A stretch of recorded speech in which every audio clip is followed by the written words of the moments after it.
came about because a friend of mine contacted me to say that he heard Brendan Quine, who's the Chief Technical Officer of Thoth, hard to say, Thoth X, was on the radio discussing building a space elevator.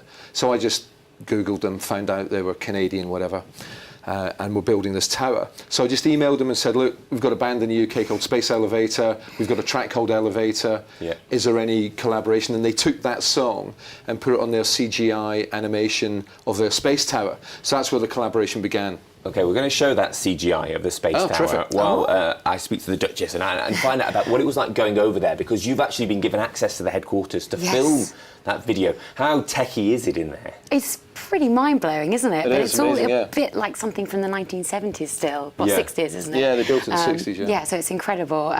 Quite overwhelming to be on this massive satellite dish, and I got to climb right up to the very top. Yeah. So yeah, it was pretty amazing. Did you get a sense when you were out there as to how close they were to actually starting this project?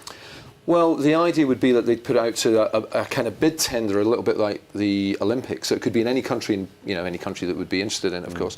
But it seems like they were talking 3 to 5 years, maybe. They think it can be done.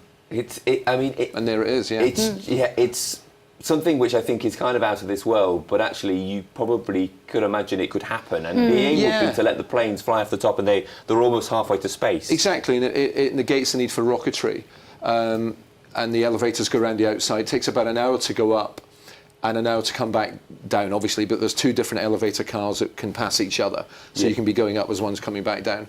Let's talk a little bit about the new album, The Duchess. Tell us kind of what we can expect from it. It's called Space Elevator 2. Yeah, so our first album was quite theatrical, overblown. This is a bit more heavy, a bit more straight to the point, but still some very catchy tunes, and yeah. And it's part of a UK tour, which you'll launch this coming Friday. But just give a sense of where you're off to. Well, we've just done some dates up north, actually, in Scotland and Stoke and Wigan and Nottingham, and then we're playing in High Wycombe on Thursday this week. But then we've got the album launch, because the album happens to come out on Friday, in Hammersmith at the Hammersmith Club, and then we're in Oxford, we're in Essex and Gravesend, and we've got the Cambridge Rock Festival. So we've got a few gigs, and then there'll be some other dates added in later in the year.